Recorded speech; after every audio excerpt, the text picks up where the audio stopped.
As Unimin Canada prepares to modernize operations at their Nephton mine in Blue Mountain, which is located approximately 40 minutes north of Havelock, Ontario, operations at their adjacent mine in Nephton, Ontario will be shut down by July 2020.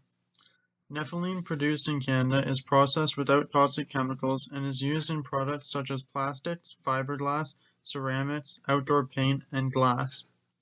Unimin Canada is known to promote sustainability and environmental consciousness in their mining operations, so I would like to take some time to provide restoration advice for the Nephton mine site based on my knowledge of environmental processes and ecological restoration and review of relevant literature. This being said, all restoration advice provided is not mandatory and does not have to be followed or acted upon.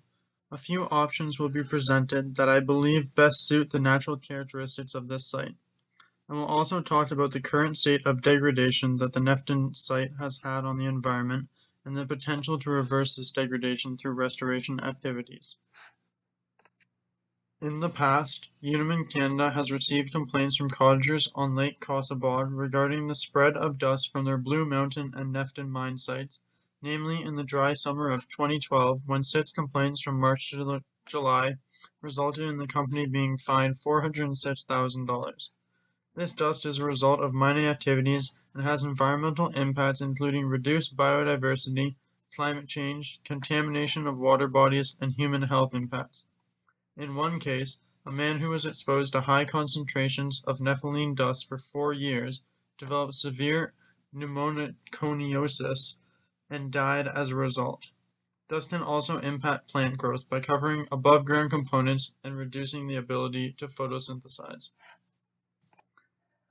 As is common at almost all mine sites, the soil at the Nephton mine site has been compacted from heavy machinery use and the hauling of mine sediments away from the site.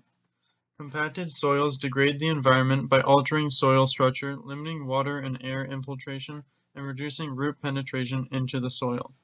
These characteristics limit plant growth and in turn reduce food and habitat availability for wild animal species. The Nephton mine site is over 50 hectares in size, which from the surrounding landscape appears to have previously been forest habitat. Cutting large volumes of trees in a short period of time and not allowing them to grow back can cause damage to ecological components of the local environment. Deforestation reduces animal and plant habitat, increases greenhouse gases due to the reduction in carbon dioxide sequestration, causes drier soils from lack of water retention in topsoil, and removes any and all habitat used by wildlife. I believe that functions representative of the local natural environment can be restored to the Nephton mine site over time, with minimal remaining mine characteristics to be seen, using the following restoration advice as a baseline for activities after this mine site has been shut down. Unimin Canada has already begun restorative actions at their Nephton site, including using tailings as a growth medium for vegetation. Irrigation of tailings surfaces has also helped to reduce dust emissions, and plant varieties such as MTO mits and buckwheat provide shelter for small animals. The total water usage at the Nephton mine site has been reduced from 1.2 million liters per day to 450,000, and now supplies a net addition of approximately 539,000 liters back into the Barrett Lake via collected rainwater. The first restoration option for the Nephton mine site is to establish a grassland habitat and incorporate an engineered wetland system for the purpose of providing habitat to plant and animal species as well as recovering natural ecosystem functions. The surface mining area could be filled with leftover soils from the sourcing of the nephthalene as well as imported soils from a local quarry. This soil should be mixed with mycorrhizae because it is known to help plants establish, grow, and develop strong communities and has been used in the past to restore degraded ecosystems such as mine reclamation sites. Planting native species such as prairie plants and local reclamation seed mixes will help attract pollinator species and wildlife while improving soil conditions. Reference sites that have successfully used North American native species to reclaim mine sites can be found in the article written by Schwab et al. Located in the references section of this report. Most buildings on the site can be demolished, including the main processing buildings to the north of the Nephton mine site, but Unimin Canada may consider keeping 2 or 3 to act as storage for equipment and a monitoring station for this restoration project. Tailings produced during the processing of nephthalene are inert and stored in 8 tailings ponds located on the Nephton site. As of 2014, an approximate 134,000 meters cubed of tailings has been produced, which can be used as a natural base to grow vegetation. After tailings have been used, pre-existing reclamation plans created by Unimin Canada can be used to naturalize the tailings ponds. An engineered wetland system can be implemented by using heavy machinery to dig a series of sites representative of a wetland system, and water that was used for dust suppression and some excess water that would be pumped back into Barrett Lake can be rerouted to be used in this system. This entire restoration activity would take somewhere close to 10 years to complete. Approximately 10 to 15 years after the establishment of the grassland and wetland ecosystem, reforestation could occur using representative local species in the area to fill the space that was deforested for the Nephton mine site.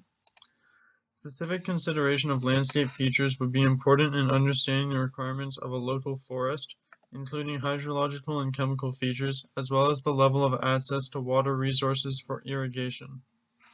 Building uneven hilly surfaces would help gather and disperse water more evenly amongst trees, allowing all trees to be properly irrigated with less effort. Another common practice while reforesting a degraded area is the use of capillary barriers and engineered soil covers for the purpose of increased soil texture and water retention, drainage and dispersal to plants and back to the watershed. Re-establishing a locally diverse forest on the Nephton mine site will provide animals with a larger habitat and home range, and it will help combat the effects of climate change. Reforesting an area that was once deforested also looks good on Unimin Canada because it shows that they care about the local environment. Any restoration activities that are to occur on the Nephton mine site will require government approval due to its close proximity to water resources, and local First Nations groups should always be contacted because they may be part of a larger land claim, and opportunities to work with Indigenous representatives provides new insight to restoration activities. The Provincial Water Act commonly influences restoration projects that require the diversion of water, such as this one, and the proponents looking for the approval for projects under the influence of the Provincial Water Act should seek out their regional Ministry of Sustainable Resource Management. If the restoration activities suggested are to take place on Crown land, they will require approval from the Ministry of Forests under the Forest Practices Code. 2 types of monitoring would apply during these restoration activities. Implementation monitoring would occur during restoration to ensure that the project is going as planned and deadlines are being met. And effectiveness monitoring would occur after restoration activities are complete to identify and measure key indicators of ecosystem response to restoration activities. Effectiveness monitoring would be long-term and continue for up to 50 years after restoration activities are complete. Labor requiring the use of heavy machinery, such as moving soil and constructing special features, can be contracted to professionals. Much of the work in seeding plants and establishing trees can be accomplished by using volunteers in the community and providing environmental education to individuals who are interested in learning about ecological restoration.